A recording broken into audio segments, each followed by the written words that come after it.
Oke, masih di Bukan Bat. Masih semangat. Mana suaranya? Kembali ke lab. Selamat malam untuk Pak Dr. Boyke. Terima kasih atas kehadiran lagi di Bukan Mata. Sudah ditunggu-tunggu oleh pemirsa di seluruh alam semesta ini. Karena kalau memberikan penuturan kepada kita bersama itu kayaknya logika akademis dan secara umum bisa diterima. Terima kasih, alhamdulillah. Memiliki seorang buah hati adalah dambaan bagi pasangan yang sudah menikah. Iya. Memang menikah tuh enaknya nggak seberapa, tapi gurihnya luar biasa. Gurihnya. Betul ya. Tapi banyak pasangan tersebut yang sulit untuk mendapatkannya. Sebenarnya faktor apa saja yang menyebabkan hal ini, monggo? Ya. Mecin kali agur. Jadi 45% penyebabnya pada pria. Wow. Ya. Ini pria alias berang-berang. Itu mah kau doang. 55% pada wanita. Jadi kalau kita 1 tahun sudah menikah dan belum dikaruniai keturunan, berarti kita disebut pasangan infertilitas. Nah, ini pada pria, yang 45% itu penyebabnya adalah satu, jumlah spermatozoanya, bibitnya kurang. Kemudian juga kualitasnya, gerakannya, kalau ngelihat telur gemeter misalnya gitu ya. Jadi gerakannya kurang gesit gitu ya. Kemudian satu lagi adalah bentuknya. Spermanya kadang-kadang kepalanya kegedean, ekornya potong, nah gitu. Itu, nah untuk mencapai syarat itu dibutuhkan jumlah sperma lebih dari 60 juta per cc. Wah, keren. Ya, meskipun secara teori 20 juta sudah bisa, tapi 60 juta yang bagus. Kemudian gerakan yang melihat telur langsung nyamber, itu harus lebih dari 50% yang gerakannya lurus. Punyaan saya bagus nih, kayak kepalanya yang lebih gede kan. Enggak, telurnya kepalanya lebih gede tapi ekornya agak pendek tapi telurnya gede. Nah, terus sperma yang normal yang bentuknya bagus. Masa lupa itu mesti lebih besar. Aku juga gak ngerti dong. Ayo nggak ngerti. Dokter Boyke Masih lebih besar dari 60% yang spermanya normal. Itu yang pria. Oleh karena itu yang bisa mengganggu sperma kualitas dan jumlahnya satu, merokok. 75% pasien perokok biasanya mandul. Ya, setelah mandul tambah lagi, biasanya mereka menjadi disfungsi ereksi. Ya, kemudian kanker paru-paru dan seterusnya. Jadi satu, harus berhenti merokok. Kedua, kurangin minuman yang mengandung kafein. Kopi. Ya. Ketiga, tetap berolahraga supaya spermanya tetap bagus. 4, hindari penggunaan celana ketat. Karena celana yang ketat malah itu nggak pakai celana malah.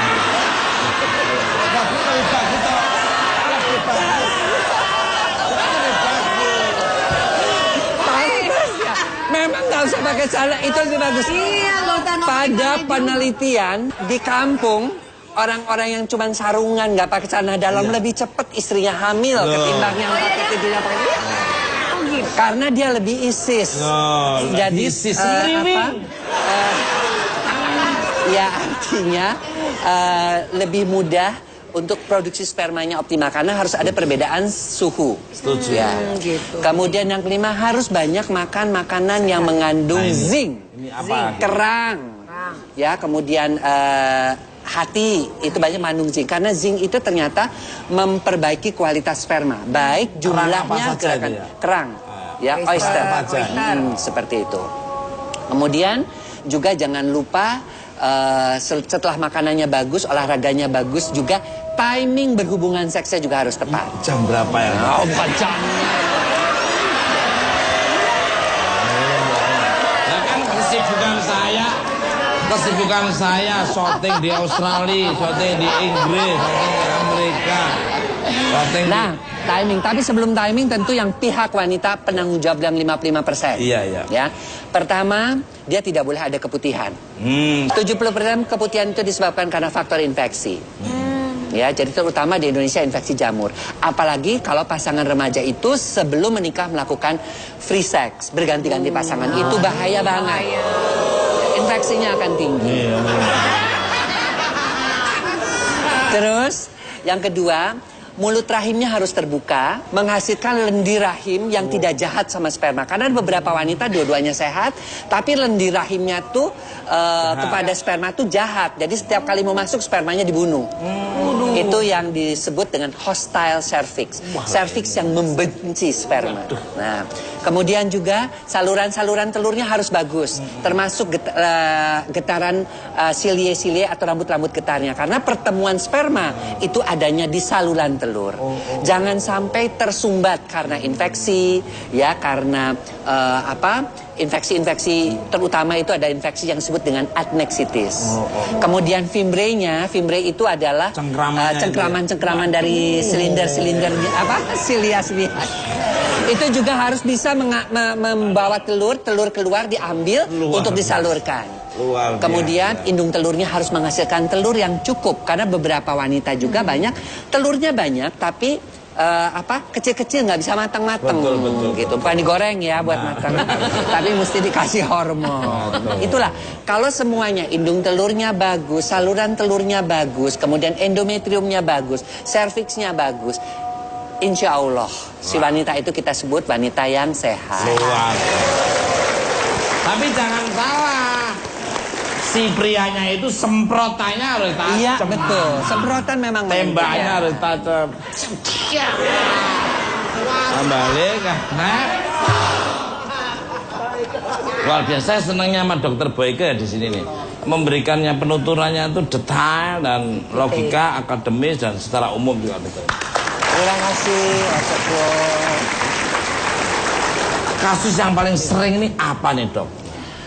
30% itu adalah faktor ovulasi. Ovulasi, what the meaning of ovulasi? Itu pengeluaran telur karena telurnya tidak matang. Ya, pada wanita-wanita yang kronis, terinfeksi karena ya tadi seks bebas sebelumnya atau gangguan hormon, telurnya itu kadang-kadang kecil-kecil tidak matang. Dan kadang-kadang kalaupun dia keluar, dia nggak bisa sampai ke tempatnya. Ini termasuk ya nggak bisa dilihat dari fisik sih. Dari fisik dulu sehat gak ini? Kalau dari fisik sih sehat ya dong. Karena aku juga kan kosongnya cuma 3 bulan dong, berarti sehat banget. Belum sampai setahun, karena kalau sudah 1 tahun kita sebut pasangan yang infertil. Luar biasa. Saya sama istri saya 3 tahun ke Dokter Boyke, alhamdulillah langsung cus pelentung lah. 3 tahun. Saya kan pending 3 tahun. Ya, luar biasa. Iya, kemudian 30% lagi adalah faktor saluran telur. Nah, saluran telur itu bisa karena tadi ya paling seringnya 70% juga karena infeksi, bisa juga karena memang bulu-bulu getarnya, tempat telurnya itu kan bergerak itu dengan bulu getar, itu tidak berjalan dengan normal. Nah, ayah memanggilnya itu diam harusnya nang ini. Pada pria paling sering adalah gerakan sperma yang saya lihat. Gerakan sperma karena kebiasaan hidup yang salah, terlalu banyak begadang, merokok dan kopi. Itu paling banyak. Yang bagus itu kepalanya gede atau kecil? Kepalanya seimbang. Dengan bentuk. Kamu belum pernah lihat. Nah, kabarnya, Dok, ya, penggunaan alat kontrasepsi sebelum pasangan suami istri memiliki anak bisa mempersulit pasangan tersebut untuk punya anak. Ya, betul.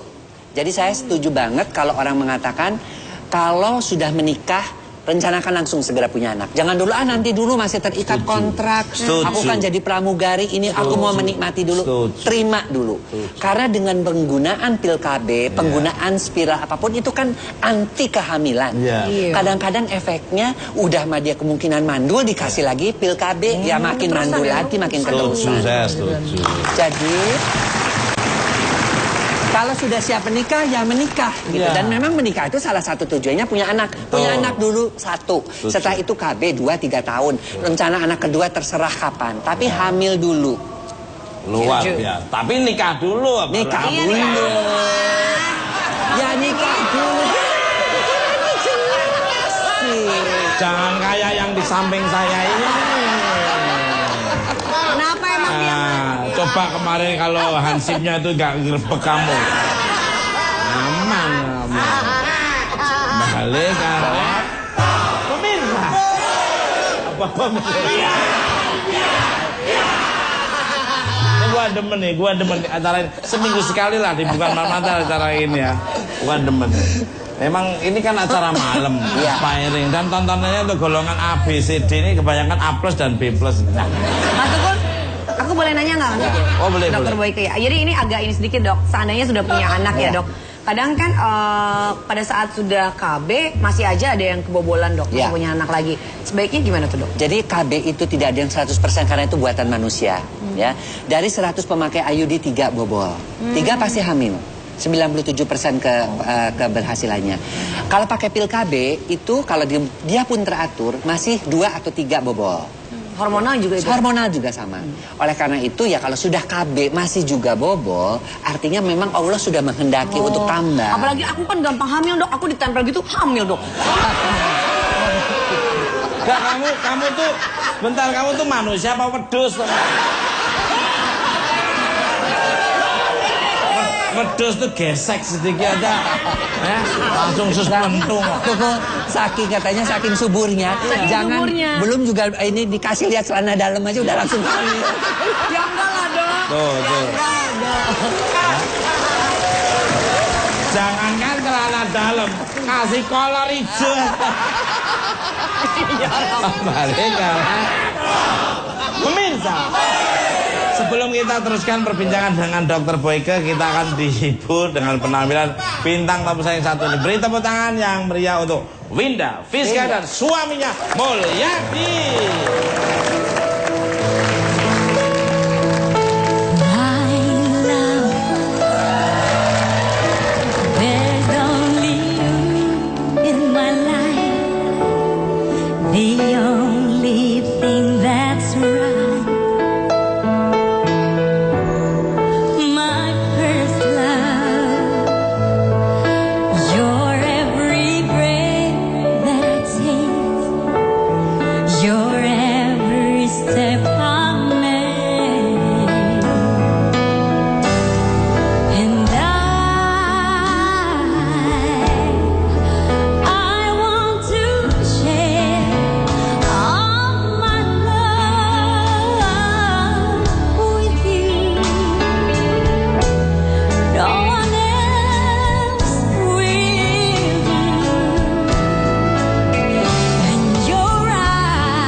Semangat.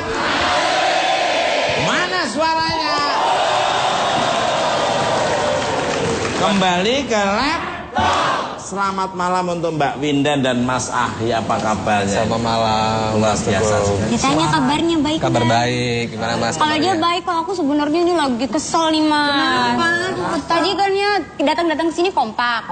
Begitu disuruh nyanyi, lagunya lagu duet, dia nggak mau. Padahal itu kan harusnya duet, dia nyanyi juga depannya ya Mas. Ini bagus suaranya. Senang. Terima kasih Mas. Untuk Winda. Winda. Mas boleh tiduran dulu nggak? Ya. Di jauh-jauh ada Makan ditanya mau ngomong ya. Ini baru datang Mas. Kabarnya gimana kabarnya? Kabarnya baik, Mas. Orang Baik, pendiam orang ini. Baik. Terus kalau boleh tempe nih. Tahu kan nama tempe saudara? Ya. Sudah berapa lama kalian menikah dan sudah program buat untuk si buah hati nggak? Oh. Ya. Kalau Pokok itu yang jawab aja, ya, pokok aja. Monggo dari Aku menurut Ahli. kamu atau gimana? Kalau Memang kita beda nikah konsumen, sekitar ya. itu Mas sudah sekitar 4 bulan ya. 4 bulan ya. menikahnya 4 bulan. Jadi kebetulan sejak Januari kita sudah planning. kejar tayang terus ya. Ya. Iyalah. Kamu masih muda, ya Iya. kan? Jadi Januari kita sudah planning untuk pembuatan buah hati gitu. Ya, jadi Terus gimana Mbak Winda sendiri? Gimana sekarang? Sudah. Ini pakai bajunya cantik ya, pakai baby doll. Cantik kan? Mancing. Cantik maksudnya. Iya benar-benar. Pengennya anak perempuan apa anak laki? Oh, pengennya kalau aku sih apa aja yang dikasih. Cuman entah kenapa dia selalu kalau bercanda-bercanda bilangnya princess apa kabar, princess apa kabar gitu. Sebentar. Berarti cowok pengennya dia. Princess itu cewek. Bukan. Princess masa laki. Jangan itu princess. Mas, itu bukan princess, itu bences. Lagi Winda bilang katanya nggak apa aja anaknya. Maksudnya lu terusin lagi kata-katanya apa aja anaknya. Yang penting cewek-cewek banget, cowok-cowok Iya, banget. bener. Jangan di tengah-tengah. Iya, serem. Ntar susah bikin KTP-nya ya. Oh gitu candanya selalu bilang. Princess. Princess apa kabar gitu. Aku selalu nanya, yakin dari mana kamu perempuan? Yakin dari mana laki-laki? Oh enggak, nggak yakin. Tapi besoknya nanya lagi, princess apa kabar? Luar biasa. Ya mudah-mudahan Tuhan memberkati, Tuhan mengizinkan semuanya. Amin. Karena omongan adalah doa ya. Makanya selalu kita positive thinking. Apa yang kita lihat, apa yang kita bicarakan. Kembali ke laptop. Buat Dr. Boyke, apa sih tips and trick untuk pasangan yang baru menikah supaya mendapatkan buah hati nih? Iya. Pertama, timing tadi dibilang. Saat melakukan hubungan seks adalah harus pada masa subur. Masa subur itu adalah hari ke-11 sampai hari ke-17 dihitung daripada haid yang pertama. Ya. Nah, kemudian setelah tahu masa suburnya misalnya mens yang pertamanya tanggal 3, maka hubungan seksnya adalah tanggal 14 sampai dengan tanggal 20. Itu masa subur. Kok bisa 6 hari dok ya? Karena hidupnya sperma itu 3 hari, hidupnya telur itu 2 kali 24 jam, 2 hari. Jadi dihitung 6 hari itu masih bisa. Nah, itulah yang kita sebut artinya pada tanggal-tanggal sekian makan yang cukup gizi, jangan terlalu capek, jangan begadang. Betul-betul pada saat itu sediakanlah lilin-lilin yang romantis. Ya. Ini pakai Ranjang yang kompor malah. penuh. Bikin apa? Ranjang yang lampunya temaram, wangi, bed covernya ganti karena kita mau menyambut sang buah hati. Malah kasih kapur baru. Tapi aku nggak bisa kalau Kemudian pakai kapur baru. Mas, tapi aku nggak bisa kalau pakai lilin. Kalau ngeliat lilin, gue tiba-tiba langsung begitu. Kemudian yang kedua juga pada saat posisi ya, menentukan. paling bagus adalah posisi missionary, artinya yang wanita di bawah, pria yang di atas, ya. Karena pada posisi ini sperma akan merendam mulut rahim, sehingga memudahkan terjadinya masuk dan memudahkan terjadinya pembuahan. Setelah dikeluarkan atau ejakulasi, maka diam dulu 5 menit. Jangan keburu-buru, pengen ke kamar mandi, pengen pipis, pengen nggak usah. nambah lagi Diam dulu. Itu yang seringan kan. Ya. Diam, setelah diam 5 menit, kemudian nungging 5 menit. Kenapa dok mesti nungging kan? Nungging itu sujud. Itu posisi yang Bukan. lo sukai. Mas, Karena dulu, bukan lakinya loh, bukan lakinya yang perempuannya. Karena ternyata dari penelitian 35% wanita Indonesia itu rahimnya letaknya agak ke belakang. Jadi kalau dia dengan posisi hanya satu saja, missionary saja, dia nggak kerendam dengan baik. Dengan dia nungging begitu, dia menjadi ke depan posisinya, sehingga memudahkan terjadinya penetrasi. Nungging 5 menit, udah selesai nungging, baru ke Kamar mandi bersih-bersih ya, Dok. Kalau nggak apa-apa, peluk aja. Dan dengan cara itu juga kita berharap ya. Kemudian pada saat itu dok, apa boleh aktivitas dulu? Ya istirahat dulu, peluk suami, apa. Nggak usah terlalu terburu-buru lah. Itu masa-masa subur. Dan sambil sebelumnya tentu kita berdoa dulu ya kan. Seandainya ini jadi, mudah-mudahan jadi anak yang soleh, anak yang sempurna. Dengan cara seperti itulah. Nah inilah justru momen-momen, apalagi masih pengantin baru seperti ini. 2 hari berturut-turut, 2 hari sekali itu perlu pada masa subuh. 2 hari sekali ya. 7 kali sehari itu. Emang selama ini berapa hari sekali? 7 hari sekali. 2 hari sekali. 2 hari sekali pada masa sehari 7 kali malah ya. Nggak boleh ya dok, kan untuk Nggak boleh, supaya istrinya sendiri kok nggak boleh. Maksudnya kalau untuk pengen hamil. Kalau pengen hamil kan supaya sperma yang dikeluarkan sperma yang bagus, yang sudah matang, yang bisa membuahi. Kalau tiap hari atau kadang-kadang sehari sampai 7 kali, ya, itu sih yang udah kadang-kadang bukan sperma yang keluar angin. Ya.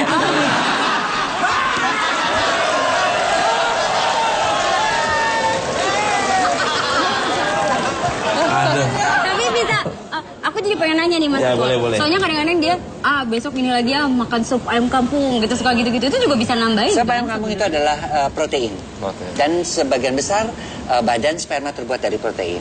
Tapi jangan lupa juga zincnya, artinya kerang. Makanya kalau belum menikah itu yang laki-laki banyak makan kerang, tapi jangan kerang dari Jakarta ya, karena dia tercemar. Kalau bisa kerang-kerang dari tempat lain, karena dari daerah. Karena itu banyak sekali mengandung Pangandaran Mas. Itu kerang semua apa sudah aja, kerang terbukti. hijau, kerang darah. Kerang darah, kerang hijau, bahkan kerang yang dari sawah, kerang tutut yang kalau orang hepatitis kadang-kadang juga minum itu proteinnya tinggi sekali dan zincnya juga tinggi. Kalau kerang paling tinggi apa dok? Selain oyster apa? Keranjang itu mah.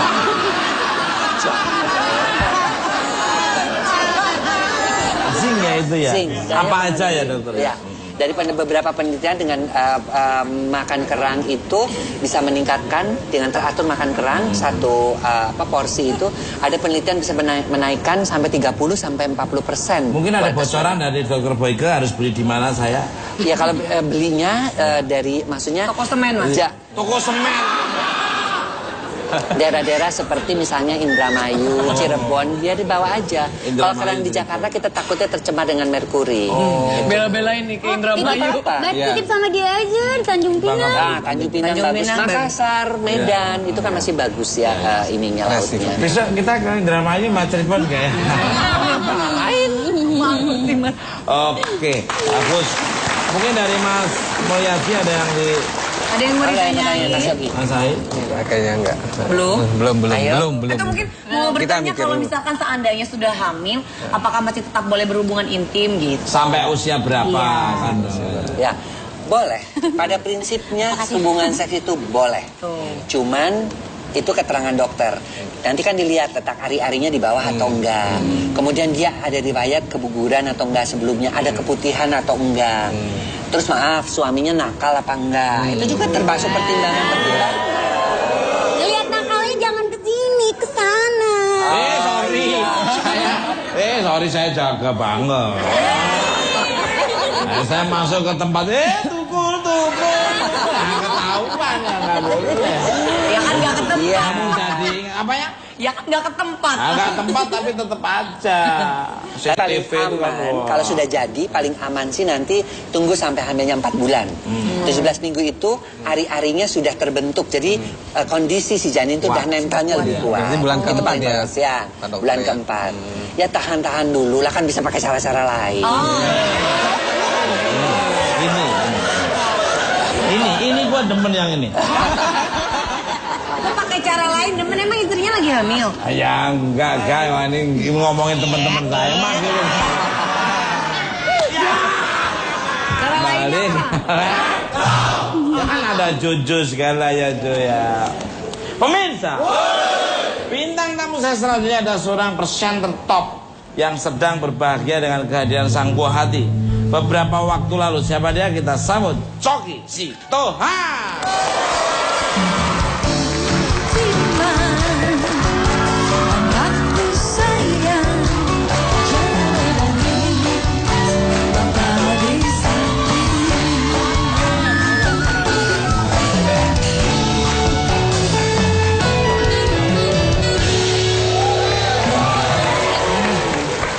Sudah ketemu ini kayak ketemu dengan Danjen Kopassus saya. Mayor Jenderal Agus Sutomo, rating 84 ya. Luar biasa. Ini beliau ini aduh di atas saya rating 85 saya. Tapi kami berdua baru kehilangan sahabat beberapa bulan yang lalu. Ya, itu Mayor Jenderal TNI Madyagra, tapi nggak apa-apa, itu semua udah takdir dan muncul TNI yang sangat luar biasa, solid untuk menjaga keutuhan NKRI. Gitu. Sabta Marga dan Sumpah Prajurit tetap dilakukan, ya. Pemirsa, bagaimana kisah Mas Coki Sitohang dan Coki Sitonggos ini tentang sang buah hati? Don't go anywhere. Oke, masih dibuat, Pak. Masih semangat. Mana suaranya? Kembali ke lab. Apa kabar nih, Bung Coki ini? Baik, Mas Tegul. Sehat? Sehat, alhamdulillah. Mas Tegul, ini mana ya? Perasaan ada satu sahabatmu yang nggak kelihatan di sini. Biasanya ada wajahnya tuh yang nggak ada mukanya itu loh. Mana ya? Yang mana? Nggak ada mukanya. Ini malah nggak ada mukanya, nggak ada pikirannya malah. Siapa? Itu ada di satu yang agak. Yang mana ini? Ini? Oh, bukan. Ari Lasso gitu. Oh iya, ketelihan. Ya ini kemarin tangkap polisi 2 hari. Astaga. Balik ke lab. Sekarang ke benang merah. Kalau bahasa Inggrisnya the red of the benang. What the meaning benang English? Nih, tanya Mas Coki. Mas Coki benang merah. Brother, can the meaning benang English what? Benang merah apa?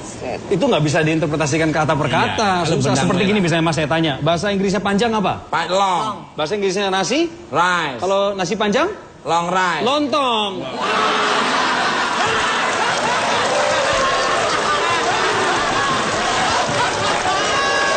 Kalau 1 one book, ya. 2 tubuh, buku jatuh gedebuk gitu ya.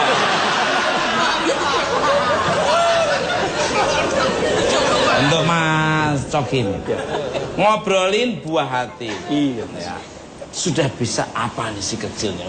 Ponakan gua nih. Iya. Dia pasti bangga banget disebut ponakan Mas Tegul. Tapi nggak tahu akibatnya dia nyebut gitu. Jadi Abigail sekarang 3 tahun Mas. Subhanallah. Sudah ngomongnya pakai kalimat. Wow. Misalnya papa Bibi mau naik ke meja ini boleh apa enggak sih? Iya. Jadi udah bukan kayak Udah papa, jelas. mama minta enggak, tapi udah digabung kalimatnya. Luar. Terus dia ya lumayan Mas, top aktif juga karena pasti keturunan yang asli ya. Bukan hanya keturunan, siapa dulu pamannya dong. Iyalah. Pamannya. Siapa dulu Apa bapak? hubungannya sama pamannya? Apa hubungannya? Pamannya juga takutnya. Siapa dulu bapaknya? Pamannya kan mainan terkenal Lego ya. Gini loh. Lego. Bagi anak saya ketika disebut sebagai ponakannya Mas Tegul itu menjadi sebuah stigma di masyarakat. Harusnya paling enggak ya bersyukur. Iya, bersyukur. Mamanya seorang cover boy dari majalah Serangga ya kan. Pinter Mas, Tadi udah Mari, bisa aktif. ngomong ya, Iya, aktif. ngomong aktif. Makin cantik sudah pasti. Oh, pasti. Kemiripannya justru ke bapaknya. Bukan ke pamannya. Bukan.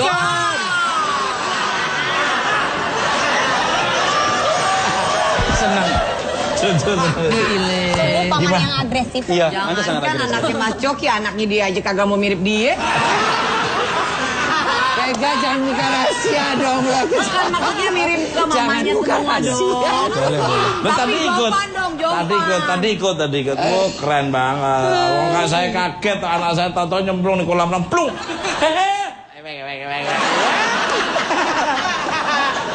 Bener-bener tadi kayak kecebong banget. Kembali udah bisa berenang lah. Kembali ke benang merah. Untuk Mas Coki nih. Iya, Mas. Kalau kita flashback sedikit nih, setelah menikah berapa lama nih Mas istrinya hamil dan ada kesulitan nggak waktu itu mau? Puji Tuhan Mas, waktu itu langsung diberikan Luar biasa. anak. Jadi kami nggak nunda-nunda juga. Kami nikah di bulan Juni, tanggal 18. Bulan depannya, bulan Juli pas saya lagi ada studi keluar. Wah, ditelepon dari Indonesia langsung.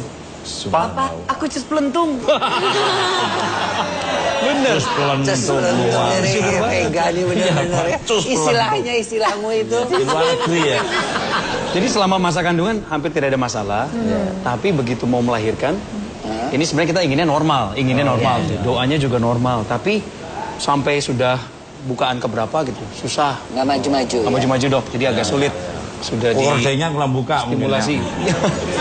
Terus stimulasi susah, akhirnya kita terpaksa rangsang pun nggak bisa ya. ya. Akhirnya kita ambil keputusan di sesar. Iyalah, kasihan kalau nggak ibunya sakit banget, apalagi dengan induksi itu. Induksi kan, maksudnya. Ya, di induksi itu kan biasanya ada hormon oksitosinnya kayak yang dimasukkan tuh mules tapi nggak. Itu mulesnya kan bukan mules yang biasa, dikuatkan lagi. Ya, dibikin lebih tambah mulesnya lagi. Hampir sama dengan waktu mama saya melahirkan saya. Muka pertama nggak keluar, muka kedua nggak perlu kasih tulang semua. Dipakai pakai tulang.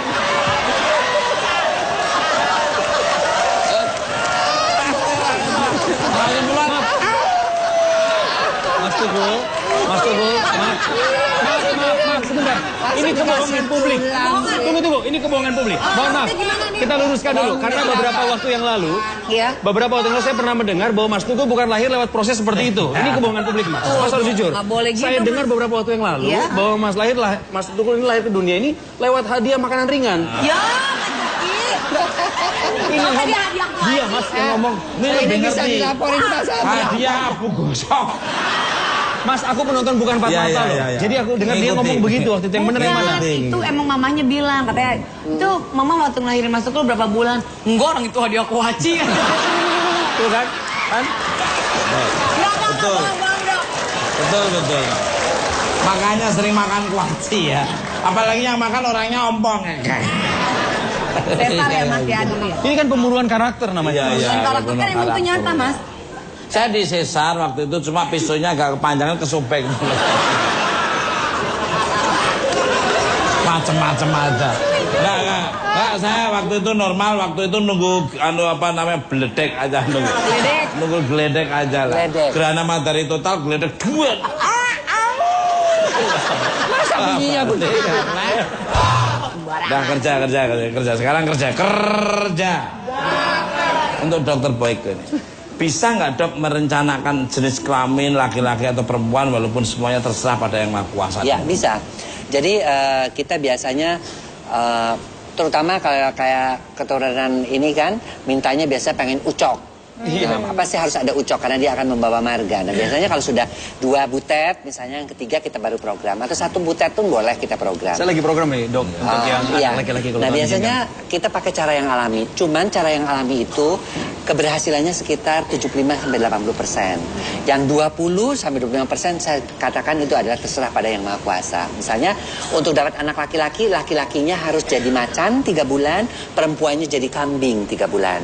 Artinya laki-lakinya harus banyak makan daging-dagingan, perempuannya harus sayur-sayuran saja. Kemudian itu pertama. Yang kedua, untuk anak laki-laki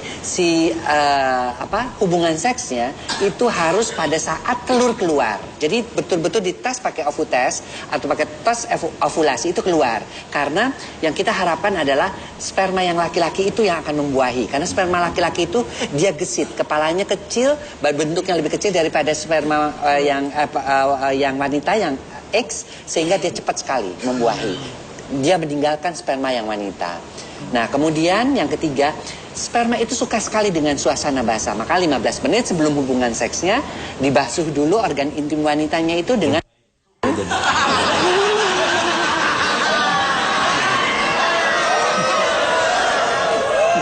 menggunakan 1 sendok baking soda dengan 1 gelas air. Dia disiram gitu? Ya, disiram sehingga suasananya basah. Nah itu insya Allah basah. Sehingga 80% itu insya Allah anaknya laki-laki. Kalau perempuan? Dan itu saya udah coba pada beberapa pasien yang menginginkan program itu. Ya kita bantu juga sih di klinik dengan makanan-makanan tertentu. Tapi insya Allah dapat. Karena ada beberapa yang 3 anaknya perempuan terus. Atau 3-3-nya anak laki-laki pengen terakhirnya anak perempuan. Kita bisa coba juga. Kalau perempuan balikannya juga? Kebalikannya. Yang ceweknya yang cowoknya jadi vegetarian, yang ceweknya jadi daging. Itu akan suasananya juga asam. Kalau nggak perempuan, nggak laki-laki makan bunga pot sama pot banyak. Emang dia makan beli gitu. Kebalik. Kemudian cabai-cabean Mas gitu. Cabai-cabean lagi mahal. Kalau pengen kembar bisa juga nggak? Kembar kita harus lihat ada keturunan atau tidak. Kalau misalnya tetap maksa kembar, biasanya kita lakukan bayi tabung. Ya, kalau bayi tabung kan tinggal berapa yang dibuahi, dimasukkan, ditempelkan di situ. Biasanya bisa kembar 2, kembar 3. Tapi kalau dengan cara yang biasa untuk bisa dapat kembar itu sulit. Kalau nggak ada keturunan, sulit sekali. Ya. Tapi bagus sekali, bagus. Thank you dok, ini ilmu sekali. Jadi apalagi kami yang lagi program. Ya, yang lagi program boleh. Iya, terima kasih. Tapi ya. tetap Jadi kami memang lagi program. Mang lu suami istri, mang lu. Tadi katanya kami. Majikan mah baby sister aja. Tapi dok, itu semua kan yang penting adalah usahanya, bukan doanya aja dok ya. Kalau doa tanpa berbuat nggak bisa apa-apa ya dok. Kembali ke kayaknya Mbak Winda dan Mas Ahi masih penasaran nih. Kalau ada yang ingin ditanyakan pada dokter, monggo. Ini dokter ini kesibukannya luar biasa. Ini habis ini syuting lagi di luar negeri ya. Kalau misalnya makanan-makanan gitu yang dilarang apa? Yang dilarang, cuman aku pernah bilang pernah dikasih tahu katanya harus banyak makan susu kedelai. Itu maksudnya buat apa sih? Semua protein, apakah itu sifatnya nabati ataupun sifatnya adalah yang hewani, itu bagus sekali untuk mempercepat kehamilan. Mau kacang, mau apa. Sebenarnya pantangan nggak ada, nggak terlalu harus nggak boleh ini nggak boleh. Yang penting adalah tadi hubungan seks yang teratur pada saat masa subur. Dua-duanya dalam keadaan sehat, dua-duanya dalam keadaan tidak stres dan mempunyai pola hidup yang sehat. Insya Allah anaknya juga akan sehat. Tapi jangan lupa, ketika sebelum mau memprogramkan kehamilan, kita mesti periksa, terutama terhadap infeksi. 70% itu penyebab kesulitan hamil. Data-data dari klinik Pasuti itu adalah infeksi. Tokso, rubella, CMV, kemudian chlamydia, herpes 1, herpes 2 itu harus diperiksa. Iya. Tapi kalau misalnya belum sempat periksa, terus ternyata udah hamil nih. Nanti kita periksa. Ada lagi ya? Ada, kita periksa pada waktu hamil ada. Itu akan makan obat sampai melahirkan. Oh, tapi belum tentu nggak jadi kan? Belum babynya? tentu nggak jadi, tapi tetap harus minum obat. Karena kita takutkan anak-anak itu mengalami kecacatan nantinya.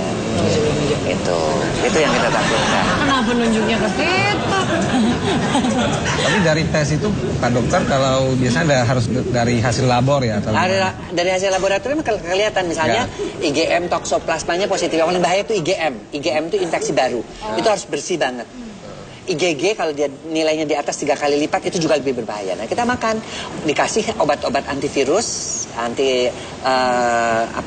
bakteri, tokso dan chlamydia itu untuk sampai melahirkan. Biasanya kita akan berikan sekali. Luar biasa. Mas Coki mau tanya. Pak Boyko ini menjelaskannya sangat komprehensif, enak, menyenangkan. Saya pikir Bapak sebaiknya jadi dokter. Kan udah jadi dokter Mas Coki. Ini Coki makin kesini makin stres kayaknya.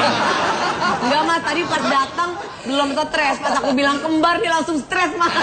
Langsung buyat. Kenal lo tuh gitu loh. Gua kenal lo tuh ya seperti angkat kembaran. Saya jujur aja tadi waktu dipanggil nama saya keluar, saya lihat pertama Vega berdiri, saya lihat dia, wah saya senang ketemu. Vega udah lama gak ketemu.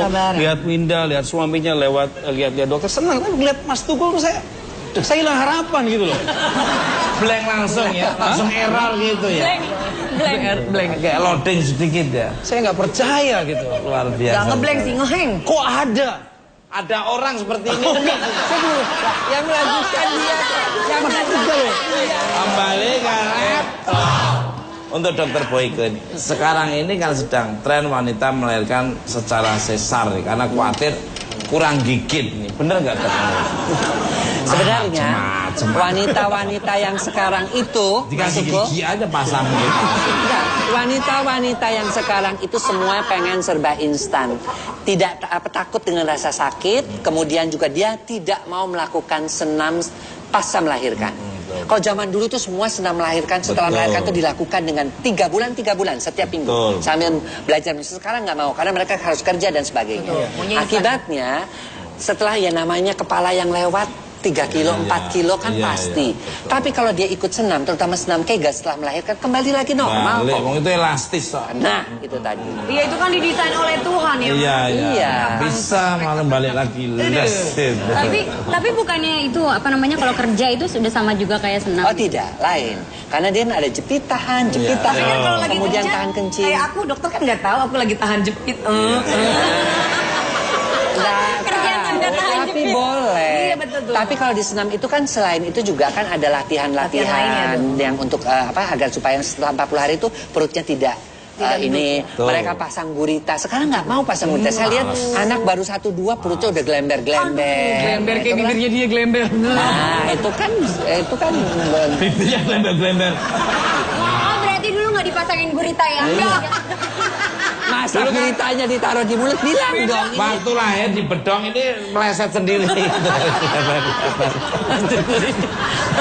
Pemirsa, sangat informatif perbincangan kita pada malam ini. Setelah ini perbincangan kita masih akan berlanjut. Jadi jangan kemana-mana, tetap di Bukan Bat Mat.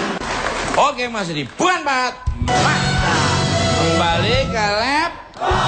Pemirsa, sudah sewajarnya sebagai pasangan suami istri mendapatkan seorang buah hati sebagai generasi penerus.